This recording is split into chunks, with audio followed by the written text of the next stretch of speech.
ಬಬ್ರುವಾಹನ, ಮಣಿಪುರದ ಅರಸು. ತುಂಬಿದ ಸಭೆಯಲ್ಲಿ ನಮ್ಮವರ ಮುಂದೆ ನೀನೇನು ಹೇಳಿದೆ?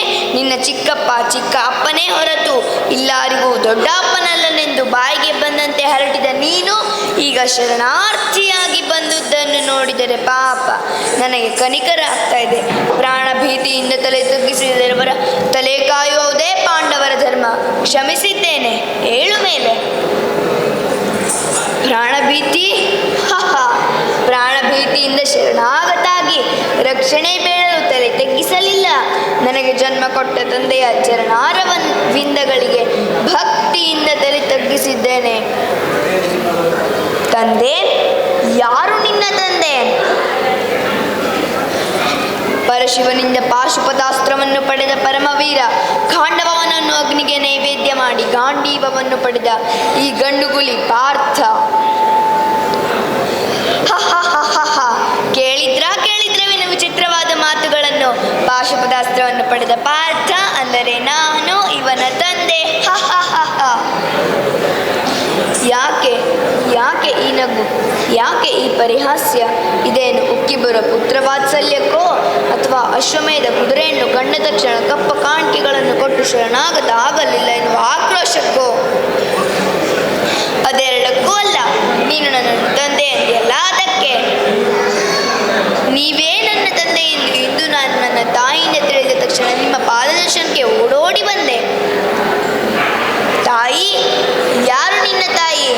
ಏನ್ ರಂಭೆಯೋ, ಊರ್ವಶಿಯೋ, ಮೇನಿಕೆಯೋ, ತಿಲೋತ್ತಮೆಯೋ? ಹರಿ ಶಾಂತಂ ಪಾಪಂ. ನನ್ನ ಪರಮ ಪವಿತ್ರವಾದ ತಾಯಿಯನ್ನೇ ರಂಭೆ, ಊರ್ವಶಿಗೆ ಹೋಲಿಸುತ್ತೀರಾ? ನ್ಯಾಯ, ನೀತಿ, ಧರ್ಮವೇ ತಮ್ಮ ಜೀವನದ ಉಸಿರು ಅಂದುಕೊಂಡವರ ಬಾಯಲ್ಲಿ ಇಂಥ ಮಾತು ಬರಬಾರದು.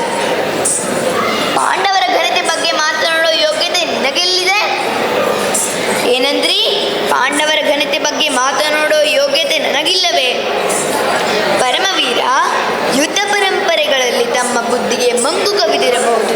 ನೆನಪಿಸಿಕೊಳ್ಳಿ, ನೀವು ತೀರ್ಥಯಾತ್ರೆಗೆ ಮಣಿಪುರಕ್ಕೆ ಬಂದದ್ದು, ನನ್ನ ತಾಯಿ ಚಿತ್ರಾಂಗದೆಯನ್ನು ನೋಡಿದ್ದು, ಗಂಧರ್ವ ರೀತಿಯಲ್ಲಿ ಮದುವೆಯಾದದ್ದು, ಇದೊಂದೂ ನನ್ನ ಜನ್ಮಕ್ಕೆ ಕಾರಣನಾದದ್ದು, ಇದೊಂದೂ ನಿಮಗೆ ನೆನಪಿಲ್ಲವೇ? ಅದು ನಿಜವಾಗಿದ್ದರೆ ತಾನೇ ನೆನಪಿರೋದು. ಯಾವ ಚಿತ್ರಾಂಗದೆ, ಯಾವ ಮಣಿಪುರ, ಯಾವ ಗಂಧರ್ವಾಹ, ಯಾರು ನನ್ನ ಮಗ? ಕುರುಕ್ಷೇತ್ರದಲ್ಲಿ ಏಕಾಂಕಿಯಾಗಿ ಹೋರಾಡಿ ರಣರಂಗವನ್ನು ಅಲ್ಲೋಲ ಕಲ್ಲೋಲ ಮಾಡಿ ವೀರ ಸ್ವರ್ಗ ಸೇರಿದ ವೀರ ಅಭಿಮನ್ಯು, ಅವನು ನನ್ನ ಮಗ. ಮೊದಲೇ ನಾನು ನಿಮ್ಮ ಮಗ ಎನ್ನುವ ಸತ್ಯ ತಿಳಿದಿದ್ದರೆ ಕುರುಕ್ಷೇತ್ರದಲ್ಲಿ ವೀರ ಸ್ವರ್ಗ ಸೇರುವುದು ಆ ನಿಮ್ಮ ಮಗ ಅಭಿಮನ್ಯು ಅಲ್ಲ, ಈ ನಿಮ್ಮ ಮಗ ಬಬ್ರುವಾಹನ. ಮಾತಿಗೂ ನಾನು ನಿಮ್ಮ ಮಗ ಎಂದು ಏಕೆ ಹೊಗಳುತ್ತೀಯ? ಹೋಗು, ನಿನ್ನ ತಾಯಿಯನ್ನು ಕೇಳು. ನಿನ್ನ ಜನ್ಮಕ್ಕೆ ಕಾರಣವಾದ ಅಪ್ಪ ಯಾರು ಅಂತ. ಇದೇ ಮಾತನ್ನು ಬೇರೆ ಯಾರಾದರಿಗೂ ಹೇಳಿದ್ದರೆ ಅವರ ಹೃದಯವನ್ನು ಬೆಗೆದರು ಚಂಡಿಗೆ ಔತಣ ನೀಡುತ್ತಿದ್ದೆ. ಆದರೆ ತಾವು ಹಿರಿಯರು, ಶ್ರೀಕೃಷ್ಣನ ಪರಮಾಪ್ತರು, ಆ ಗೌರವದಿಂದ ಬೇಡಿಕೊಳ್ಳುತ್ತಾ ಇದ್ದೇನೆ. ನನ್ನ ತಾಯಿ ಅಗ್ನಿಯಷ್ಟೇ ಪವಿತ್ರಳು.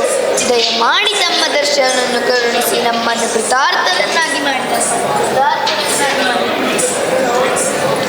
ಛೀ, ದೂರ ಸರೆ. ನಿನ್ನ ಅಪವಿತ್ರವಾದ ಕೈಗಳಿಂದ ನನ್ನ ಪಾದಗಳನ್ನು ಮುಟ್ಟಬೇಡ. ನೀನು ನಿಜವಾಗಿಯೇ ನನ್ನ ಮಗ ಆಗಿದ್ದರೆ ಕಟ್ಟಿದ ಕುದುರೆಯನ್ನು ಬಿಚ್ಚದೆ ಬಿಲ್ಲನ್ನು ಎದೇರಿಸಿ ರಂಗದಲ್ಲಿ ತಕ್ಕ ಉತ್ತರ ಕೊಡುತ್ತಿದ್ದೆ. ಲಜ್ಜೆಗೆಟ್ಟು ಹೇಳಿಯಂತೆ ಕಾಲು ಹಿಡಿಯುತ್ತೆ ಅಂತಾದರೆ ನೀನು ಜಾರಣಿಯ ಮಗನೇ ಆಗಿರಬಹುದು. ಆ ಜಾರಣಿಯ ಮಗ ಬೋರ್ಗಳೆದು ಪ್ರವಾಹಗಳನ್ನು ಎದುರಿಸಬಲ್ಲೆ, ಕಾಡ್ಗಿಚ್ಚನ್ನು ಕಾಲಿಂದ ಮೆಟ್ಟಿ ಅಡಗಿಸಬಲ್ಲೆ, ಸಿಡಿಲು ಬಡಿದವನು ಬರೀ ಮುಷ್ಟಿಯಲ್ಲಿ ಹಿಡಿಯಬಲ್ಲೆ.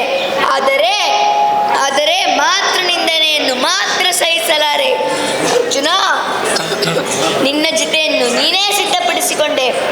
ಮಾತು ದೇವತೆಯ ಪಾವಿತ್ರಕ್ಕೆ ಮಸಿ ಹಚ್ಚಿ ನಿನ್ನ ಜೊತೆಯನ್ನು ನೀನೇ ಸಿದ್ಧಪಡಿಸಿಕೊಂಡೆ. ನಿನ್ನ ರಕ್ಷಣೆಗೋಸ್ಕರ ತ್ರಿನೇಂದ್ರ ಉರಿಗಣ್ಣೆ ತೆರೆಯಲಿ, ಸುದರ್ಶನವ ಚಕ್ರವೇ ಅಡ್ಡ ಬರಲಿ.